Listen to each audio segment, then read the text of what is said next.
stop right there. Before you write your next downloadable ebook, guide for your content marketing clients, my guess is that you're making some very critical mistakes in your writing process that are likely leading to worse copy, leading to worse results, and leading to clients that who may not be very happy with your work. I'm Mandy Ellis, and I built a 6-figure freelance writing business, and now I help other freelance writers hit 5-figure months and work with dream clients without the burnout, stress, and overwhelm. This is the number one thing I see with copy. You're not actually getting a scope or a page count, so you end up just writing the thing. You end up just going nuts, writing whatever, and then your client's like, actually, it should be this length. Or what ends up happening is your client gives you a scope, they give you a word count, and you're like, I think this guide or ebook or downloadable should be this long. And you just write more, and then you try to charge your client for that extra copy. You cannot do that stuff. It's messing up the writing quality. It's messing up the function of that piece of copy. And it's really kind of messing up the client experience you're having. So especially when we're talking about ebooks, which there's two kinds of ebooks. This is another thing that gets conflated. There are ebooks that are downloadable. They could be 10 or 20 pages. Sometimes they could be 50 pages. And there are ebooks that are like electronic versions of a full book, okay? You need to know if you're writing a full book or if you are writing something that is quickly downloadable. You need to know the difference. A lot of times writers will get into a project only to realize that it's a full book. It has chapters.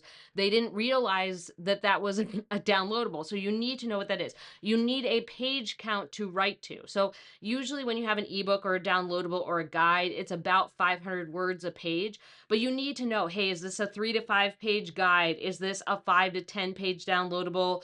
What are we actually writing to, so that you can not only price the project appropriately, but really hone in on the quality of your work. Really layer in your writing, the details like studies or data or graphics as you work through each page. So you need to kind of know those difference. So you need to know what's going on. You need to know what we're doing. And this really helps you write better. What ends up happening is when you just, we always want to have more words. And what ends up happening sometimes is we go kind of crazy. We go too far because we're just like, oh, I want more words. But more words doesn't mean your copy is better. A lot of times what ends up happening is people ramble, they repeat, writers don't end up editing things out that are kind of like the same thing they just said 2 pages ago. So yes, as much as sometimes we want more word count, sometimes when you're working on an ebook, a short ebook, a guide or a downloadable, anything that's like, it could be 10 pages or less, maybe 20 pages. Sometimes you feel like you're adding in extra stuff and it ends up getting really messy. That's not better writing just because you wrote more. You need to write to the word count or page count. You need to write to the actual scope of the project. You need to say new and interesting things with data or research or graphics or things that you're putting in that project. But you need to make sure you're sticking to what you're writing. You need to make sure you're not filling it with fluff. You're not repeating yourself just because you need to fill pages or just because you thought you need to write more just to write more. So this is a big mistake I see, is there's this conflation between ebook and ebook. There's this mistake between page count, getting the actual page count and the actual scope, and people writing too much, and it gets really messy and dirty. So you really want to make sure you're honing in on what specifically you're doing.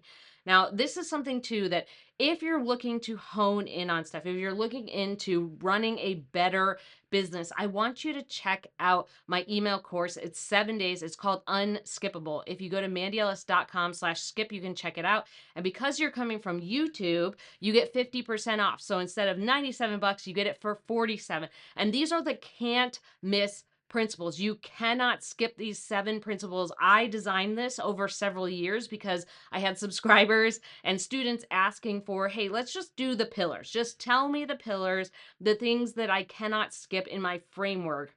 That's what I want. That's what Unskippable is. It is turning those business and client pains into dough and actual moving your business forward pieces that put a framework in place with bread and butter formulas. So they are the things that you always need to have in your business as a freelance writer. It doesn't matter if you have copywriting clients, content marketing clients, content strategy. These are the pillars that you need to move forward. So if you go to mandyellis.com/skip, instead of 97, you can grab Unskippable, my 7-day email course for $47. And I might have sprinkled in a few little Easter eggs in there, a few little fun tidbits for maybe if you want to skip or do fun little stuff inside. So mandyellis.com/skip to grab that.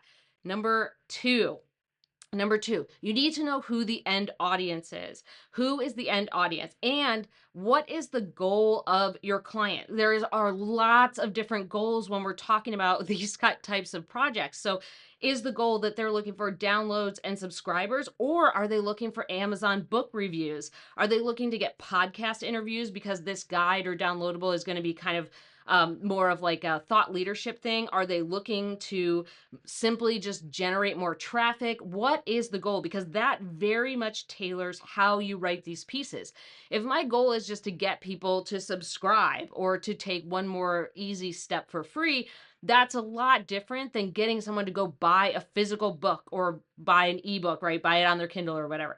So you need to know what that goal is. This really changes it. It makes it almost like apples and oranges, or apples and dogs. Like, it's totally different in how you structure the copy, because your end audience, like who you're actually writing for, someone who's going to purchase, might be a different audience than someone who's just dabbling in that topic. The other thing is the goal. So are we simply generating downloads, subscribers, and leads? That can be a lot easier with a free download or a free guide or a free mini ebook, versus getting someone to actually buy a physical product, right? Buy something that is a sale. So that totally changes it. And you need to ask these questions up front.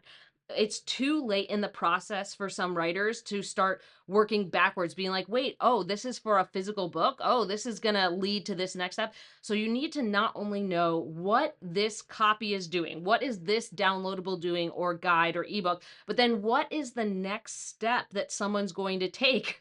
What's the next step? Because that changes the copy. So we're asking these questions to slant the work in the ways that make the most sense for that audience and for your client's goals.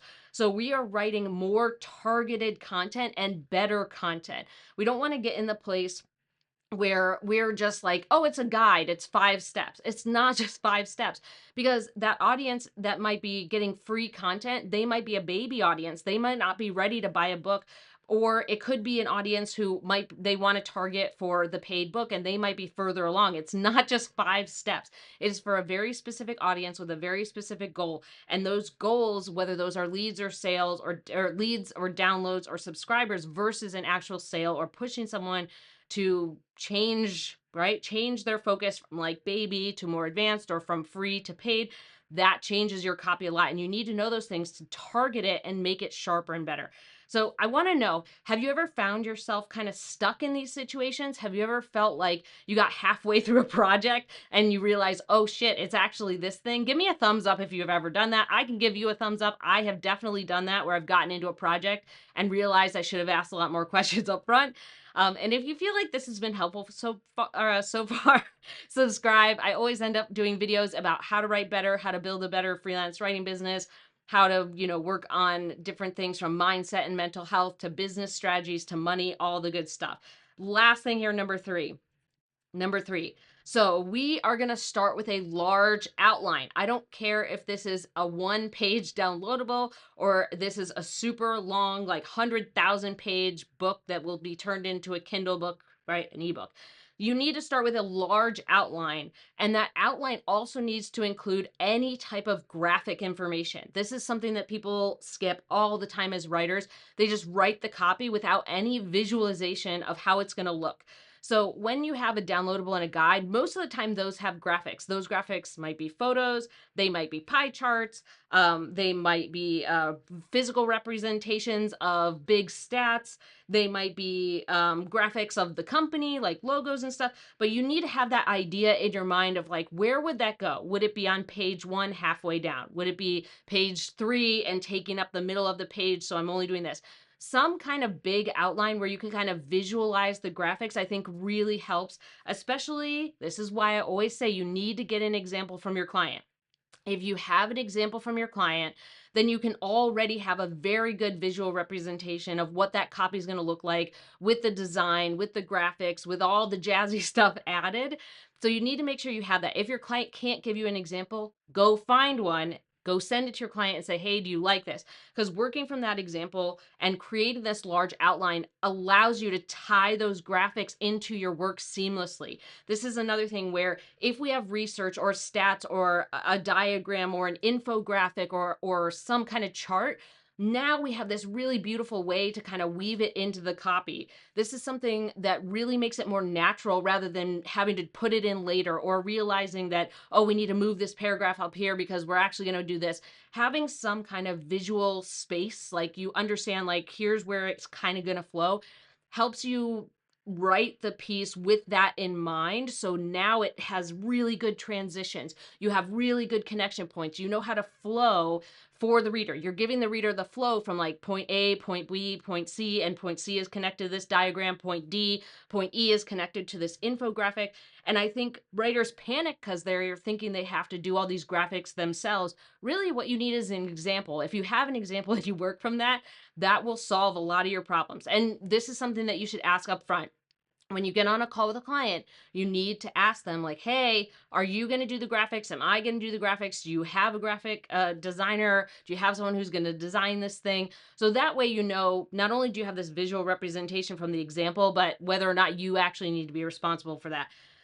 Any way that you can kind of think to yourself, like, how do I tie my copy into the visuals? What kinds of things am I going to pull out? Now, a good thing here too, when you're talking about downloadables or guides, is that you will likely have pull out quotes, like featured quotes. You will likely have featured research points. You will likely have featured little images. And the better you can think about, like, how do I tie the copy into some of these visual elements, the better it's going to be. The reading experience will improve, your actual copy will improve. You are looking for natural ways to weave in things that will be in the finished work that your subscriber or your your subscriber, your lead, or your sale might see. So really think about those things. I think that it's really important to kind of tie all these things together, whether those are questions that you're asking in the beginning of your client, clarifying the scope of the project, knowing who the audience is and what the goals are for your client, and what the next step is after someone downloads or subscribes or gets this thing, and then really having a visual representation, an outline of where's everything going, just giving yourself some ways to naturally tie things in so that your work really shines from beginning to end when someone downloads it. The reader really enjoys the experience. So I hope that you have found this helpful, and I will see you next time.